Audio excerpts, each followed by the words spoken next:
Hello! Welcome to All Around the Board. And before we start today's video, we would just like to say a big Merry Christmas! Yes, it's that time of year where you'll all be drinking and eating and all the turkey and of course the games. Now we have today 10 games that we have picked out that we enjoy as a family that aren't Monopoly. So these are 10 games that we've picked out, and there are two big categories that we included. One of them was due to the recent unfortunate events. These are all playable from 2 players, definitely up to 4, some of them maybe a couple more, but they're perfect for that 2 to 4 player group, which I think the average family is. The other category was simple enough to play, and these are also games that you wouldn't just play once and possibly not play them again. You could play them after Christmas as well. So Elf Jess, what one are we going to look at first? These aren't in any particular order, these are just 10 games that we have selected. Okay, Barenpark, that's a very good choice. Okay Jess, this was one that you actually picked and suggested, so why did you pick Barenpark? Well, it's suitable for kids and you can play it over Zoom. That's a very good point, Jess. It is one that you can play via Zoom. If you know somebody who also has a copy, or maybe you're going to gift them a copy, you could both play it. It's quite easy to play over Zoom. We've done it a few times. This is a tile laying game for 2 to 4 players. It has a puzzle element involving bears. You're essentially trying to build a bear park. We do have a video on the channel, so if you'd like to check that out for more details, go ahead and watch that if you'd like some more details on this one. We love the artwork. It's really quick to play. I think it takes about 20 minutes maybe. Yeah. And there is a little expansion as well. So if you do know somebody with this already, there is an expansion which again is in that video you can find down in the description. So Jade, what one would you like to talk about? Because there was one particular one that you actually picked to put in this list, and I totally agreed with you. So I picked Azul. Ah, nice. It's a nice game for a family to play. I don't know many people who don't like this so far. No, that's true. And you can also play it over Zoom. Another Zoom one. Oh, well, go figure again. You could buy one for yourself, gift it to someone that you know, and play it online. Yeah, this is a neat little game. 2 to 4 players again. Plays within about half an hour. Yeah. A puzzle element again. It's quite addictive, isn't it? It is, I'm yeah. always trying to beat my high score every time I play this. The tiles are lovely, the artwork is again lovely. It is just an abstract game, there is no real theme to it, but it's just one of those nice puzzly games where you just want to get tons and tons of points. There is a video for this one as well. I will leave it in the description below if you want some more information on this. And guess what? There is an expansion for it as well. If you already own it, go and check that out. I have a video for that too. So it's my time to pick, is it? Okay, so there is one that I picked, and I know that Jade said, oh, you're not quite sure, but actually I have good reason for it, and I think it's Forgotten Waters. So this game is actually 3 to 7 players, so if there is a pair of you it might be quite difficult, but luckily there is a 2-player variant on the website, so thank goodness for that. That was the save there. Now the reason why I did pick Forgotten Waters, even though it can be played up to 7 players, I think it's fine to play with 4 players. It's a storytelling game involving pirates. It's very immersive. It does take a long time to play. It's about 2 to 4 hours, I'm not going to lie. But if you've got some time off and you're into the pirate theme, this is definitely a game for you. It's funny, it's clever, there's a great storyline. It's almost like the old fighting fantasy books that you could get way back, where you take different paths depending on what actions you do. And it's wonderful. It's, again, very nice artwork, very fun to play, easy as well, isn't it? Yeah. It's got an element of worker placement-ish, but it's dead simple to play. You just look at some symbols of what you want to generally take. Some of it is unknown. I quite like the mystery element to it. So you might go off searching in a cave, or you may see an abandoned pirate ship and you might want to go and see the loot. There are some unknowns, which keeps it really, really exciting. But yeah, Forgotten Waters, a little fantastic game, very story based. This is something if you really want to settle down into a game for quite a while. But the 2 to 4 hours, trust me, will go quick with this one. Elf Jess, which one would you like to talk about next? Well, I'd like to talk about Patchwork Doodle. So Patchwork Doodle is a very fun and artistic game. It can be if you play it in that way, yes. Another one you can just live stream and you can play it over Zoom. Yes, okay. Wow, we've got even more Zoomable ones, haven't we? This one I see is pretty much multiplayer Tetris. Okay, so if you're a fan of that kind of thing, this is something for you. You're trying to score as many points for filling in the best square you can do. Yeah, it doesn't sound too exciting, but while you're playing, you can make it very artistic. You can do lots of patterns, get the colours out.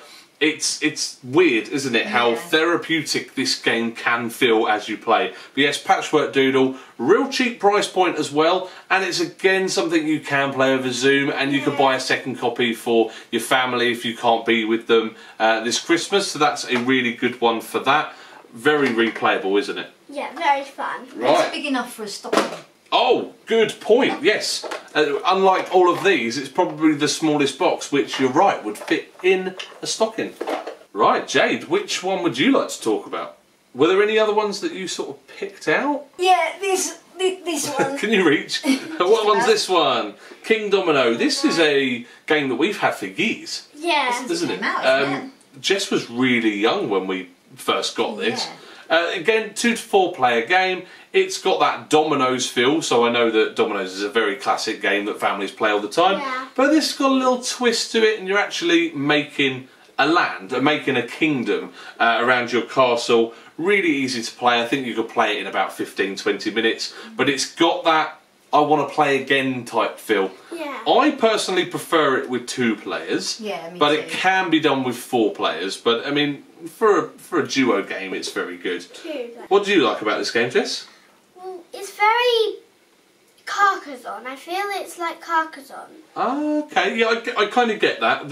That kind of genre, tile laying. Building your own cities. Yeah, that makes sense. Yeah, okay. So if you're a fan of Carcassonne, this is a nice one to Do you get. think it's playable on Zoom? Yes, because all the dominoes are numbered. Yeah. So you could do that via Zoom. I haven't got a video for this one, but I think we need to try it. We need to find somebody who's got this and give it a go. Yes. We haven't tried it ourselves, but I can't see why it wouldn't be possible. Anyway, yeah, a lovely little one. A smaller box as well, so, and a good price point. There is also a sequel to King Domino called Queen Domino. It's one of those games that is basically this, isn't it? But it's just a little bit more involved. So if you're one of those gamers that prefers a complicated game, go for that one. And you can also, what did you say? You can also add it to Queen Domino and make it a bigger game. Which is pretty cool as well. So yeah, you can mix and match those together. Is it your turn?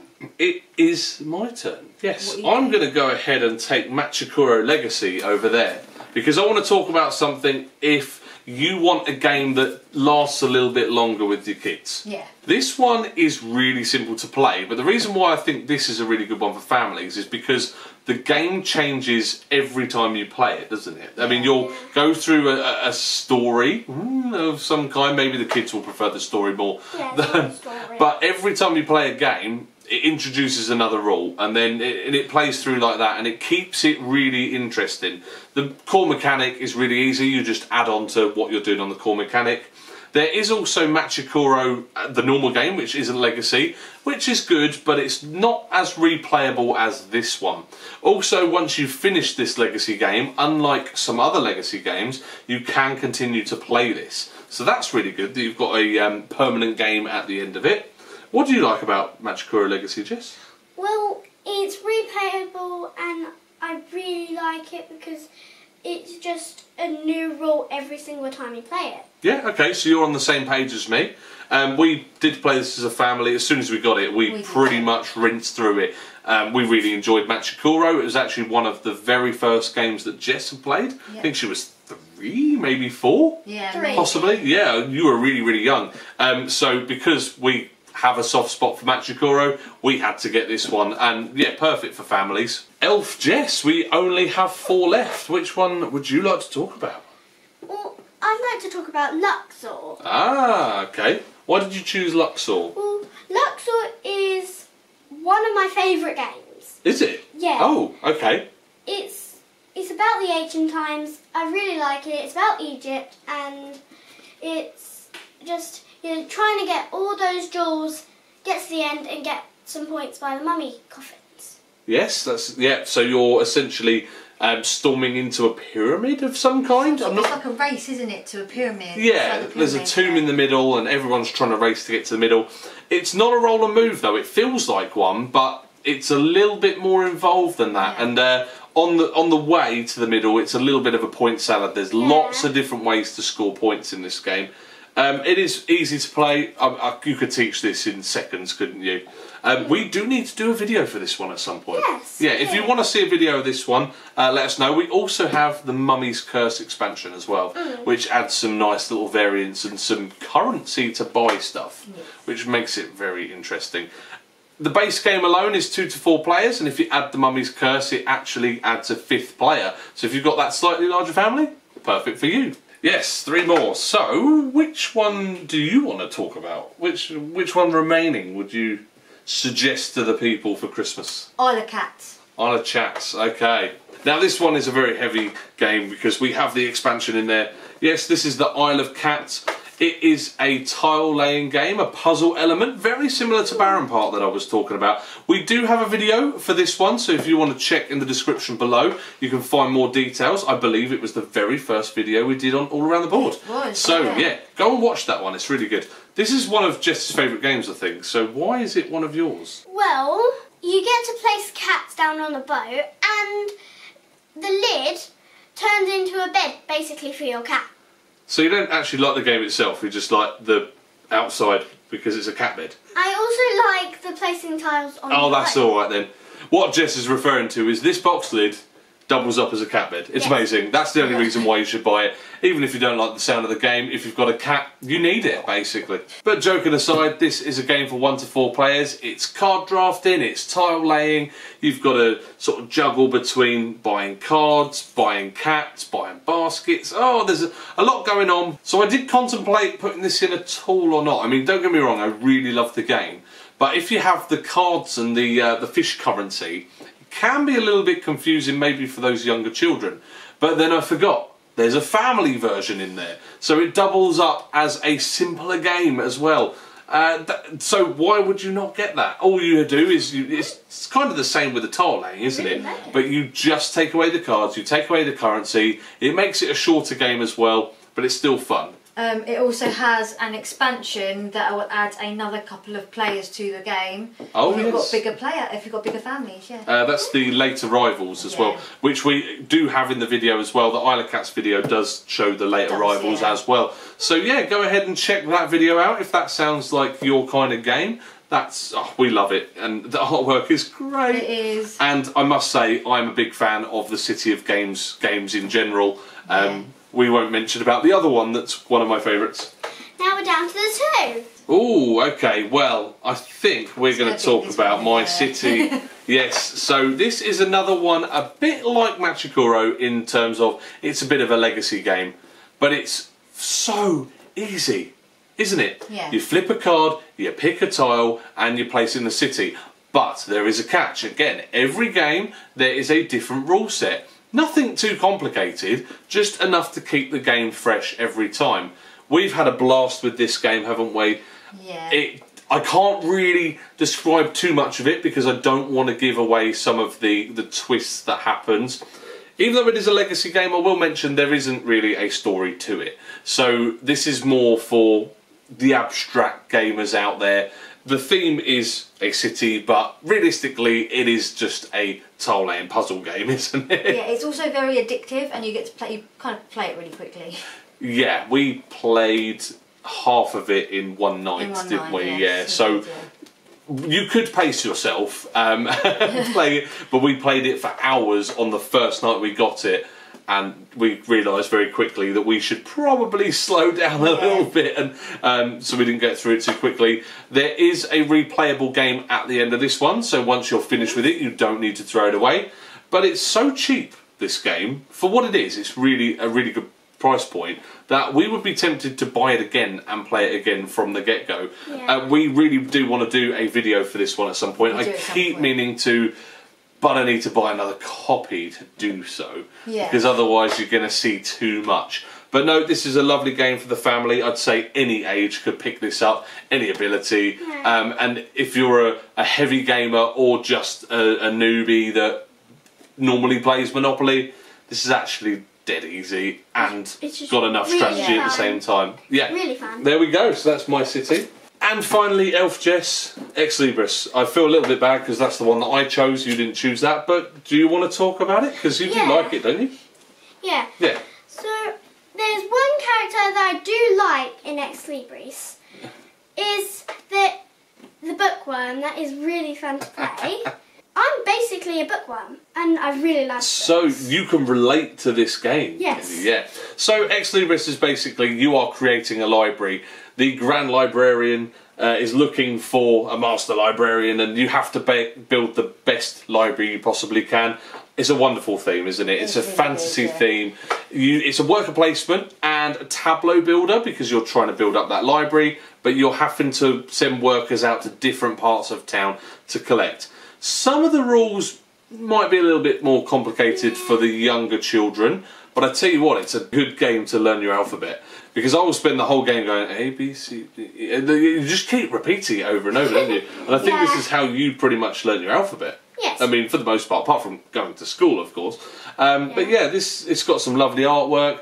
There's a little bit of comedy involved as well, because if you actually look at the names of the books, some of them are really funny. So whilst you're waiting for your turn, you've got something else to do. And we also found out recently it works over Zoom as well. Yes, we have. We actually played it a couple of days ago via Zoom with someone else that we knew that had the copy, and it worked surprisingly well, actually. Yeah. So yeah, that's Ex Libris. This is a wonderful game. It's one of your favourites, isn't it, that one? Oh yeah, I think for an easier game that's about an hour or less, that is one of my favourites for that category, so to speak. Anyway, that is all 10 of the games that we would recommend for not just Christmas Day, but for the whole Christmas period, and next year, and for the year after. Yeah, these are wonderful games that you could play all year round. They're also ones that I don't know many people that don't like these ones. Oh no. Yeah. So if you guys have any questions about any of the games that you've seen, feel free to comment below. I will answer all comments. If you buy any of the games, let us know. We want to know if you guys have bought any of them and actually enjoyed them. That would be really cool to know. Before we do go, we have one little thing. If you guys are feeling generous this Christmas, please consider looking up the Patreon page, where for as little as £1 you can help support us make these videos. We've got loads more ideas to come. We've got lots of series on the go, and with your guys' help, it would be wonderful if we could achieve a little bit more. Don't forget to like and subscribe. Follow us on Instagram, Twitter and Facebook. Thank you so much for watching. In the meantime, we will say Merry Christmas and a Happy New